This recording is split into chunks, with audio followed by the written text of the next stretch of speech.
Hey everybody, and welcome back to Tenza Motorsports. This is now our second video in our new garage. If you haven't seen the video where we do an introduction, I'll have that up here whatever side it's on. Make sure you check that video out. It's pretty exciting to have purchased a house and have our own garage.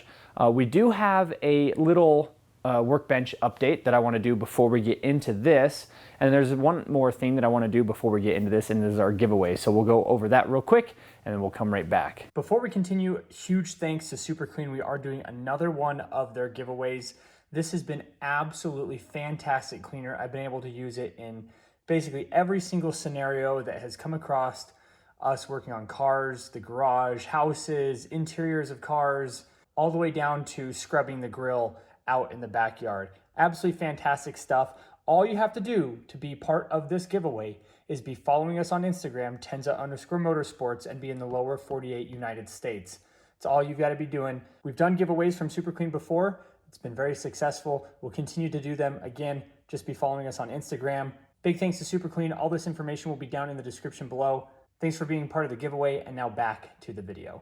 All right, so we have an Evil Energy fuel cell system in this car, and honestly, we have been very happy with it. We haven't had anything major go wrong with it. Our biggest complaint is the fuel pump's kind of noisy, but other than that, we've been really happy. So before we go around back of the car and show the system off and show how everything is holding up, let's do a quick garage update, showing off the workbench situation for right now and how well everything's been working out, and then we'll go and talk about our Evil Energy fuel system. So in our first garage video, we talked about why I got this toolbox. We went over it a little bit. I do have, as you can see here, the 5-gallon buckets are now empty. I do have all of my tools in here, and I do have a couple extra drawers. So this does actually have more room in it than your standard, I think it's like a 27 width double stack toolbox. But this is what the workbench looks like for right now. Kind of working out okay. I hung up this little board that was sitting in here. I think it's just a display to show like how to put your tools in there. I just thought I'd cover up some of the sheetrock in here that's not looking super great.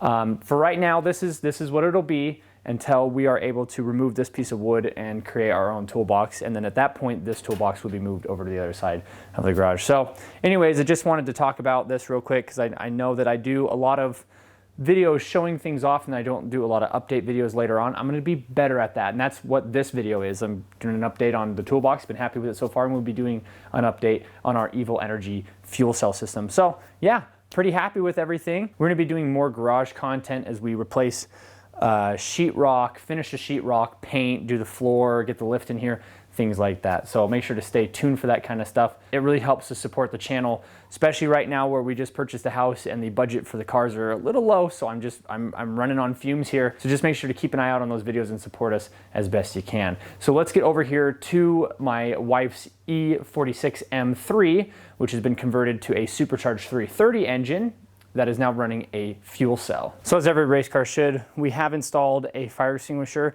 We do still have one in the front of the car. It's underneath the passenger seat. So like as you're sitting down as a passenger, it's kind of right underneath your knees. But we decided it'd be a good idea to stick one back here so that if there's any issues while you're filling up the fuel tank or something like that back here, that you're able to have a fire extinguisher right there. Must have rattled out the pin. But it is a good idea to have fire protection in your car. Eventually we'd like to have an engine suppression kit. So this would be something that would like put nozzles into your engine bay. Those are fairly complicated, heavy, and not very cheap to do. So that is something that's coming in the future at some point. But let's go down here to the fuel cell now and take a look at how well that is doing. Overall, we've been very happy with this system. As you can see here, these are wires that are just kind of hanging out back here. This is for the level sensor. We just don't have them hooked up yet. We don't have a gauge in the front. That will be coming in the future at some point again. But this is not leaking. So come over here to the other side real quick here and show you that it is not leaking. The previous fuel tank we had, that silver one, just leaked and just leaked. It would not stop no matter what. This system has been absolutely leak proof, and it's pretty crazy to be able to do a fuel cell, all your lines, a pump, filters, and everything for around $500. You can spend $1,000 on just the tank itself. Now you can get ones that fit into different areas and lay a little bit more flat, but the size and design of this tank does not bother us at all. It fits in there real nice. There's nothing else going on back here. As you can see, we do have a shipping blanket. That's to keep the fuel pump from being so noisy that you can't hear each other talk. Preferably you'd have that mounted on the outside of the car. So that might be a change that we're doing in the future, but overall, this system has been very good. It's worked every single time, and it's been one of those systems where you set it and then you don't have to play with it again. So yeah, I just kind of wanted to do like a long-term setup review on this. Car's got about 500 miles. It's been in the car for well over 6 months. This vehicle with the engine supercharger as it's set up now has never ran without a fuel cell. This fuel cell, or a fuel cell, has been in the car the entire time we've been building it. This hasn't had a fuel tank in it since back when we did the E46 M3 wagon that we did a while back. I'll have that linked up here as well. And so for this to be as stout as it's been for the price, I don't even know what else to say. It's fantastic. I'm gonna be doing it again. The race car will eventually be getting a fuel cell. What's gonna be driving me to do that in the race car is a couple things. So one, you do lose a little bit of weight doing the fuel cell, and you're actually pushing the weight up and back, which kind of helps counterbalance all the weight that you lost out of the back of the car and is now making the front of the car heavy. So even though you lose weight, you actually distribute it better by pushing it up and then pushing it back to the back of the car. And again, to try to help the fact that you've stripped out the back of the car, and the front of the car, there's only so much you can strip out of it.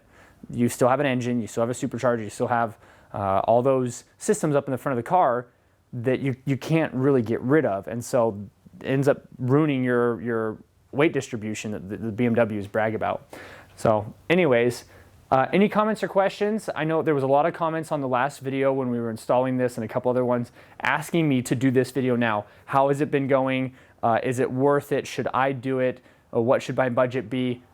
Honestly, if you can get a fuel cell system and it's in your car, everything's all hooked up and it's not leaking and you're under $1,000, you're doing really well. So for these to be closer to $500, $600, $700 at the most is, I think, a little bit unbelievable, which is probably why people have been asking me to do updates to see if this actually was a legit purchase and something that I enjoy, recommend, and has been working. One more thing, we're gonna go up to the front and talk about the regulator real quick, and then we'll wrap this video up. This little regulator right here gave me a ton of grief. It is not an Evil Energy regulator. I did kind of piece this kit together as I went along, and it is I think it's a PQY or a POY. I'll have this and everything that we've talked about today linked in the description. This one would leak. It would leak where the AN adapter went into the regulator itself. The AN was fine. These don't leak. It's where that little rubber gasket was in there. I think Evil Energies is a similar design, so you might have issues with that. It's very simple, very easy to fix. Go and use AC line gaskets. So the AC, the plumbing that you have in your cars, I don't have any in this car to show you, but they're little green gaskets, and they're actually resistant to fuel and all sorts of other intense liquids, and so they don't swell, they don't expand, they don't break down, and that's what I ended up having to put into this. It cost me like a couple bucks to fix that. So if you're fighting this, no matter what brand it is, people bag on these on Amazon, and the majority of the reason is that it leaks, and you just have to get some different gaskets. So I replaced those gaskets. The entire fuel system, that gave me issues, and then the fuel cell, but the fuel cell hasn't given me issues now that I'm running Evil Energy. And that's pretty much it. Now that I know kind of what to look out for, doing my race car will be super easy. If there's any other products that I have installed and shown off that I haven't done a long-term review on that you want to see, make sure you comment that down in the comment section below. I have no problem doing these videos. They're just as fun for me to sit there and talk my way back through everything that I've done. Now that I've got two of these cars, basically I learn on one and then do the other one. So whether I'm doing it first on this and then doing it on my race car, or doing it on my race car first and then doing it on this one, it is interesting to be able to do projects twice, even though they're not always the same part. So again, I appreciate everybody so much for watching. Comments, questions, anything like that, down in the comment section below. Any other content you want to see, comment that. I appreciate everybody's input, and we'll see everybody in the next video.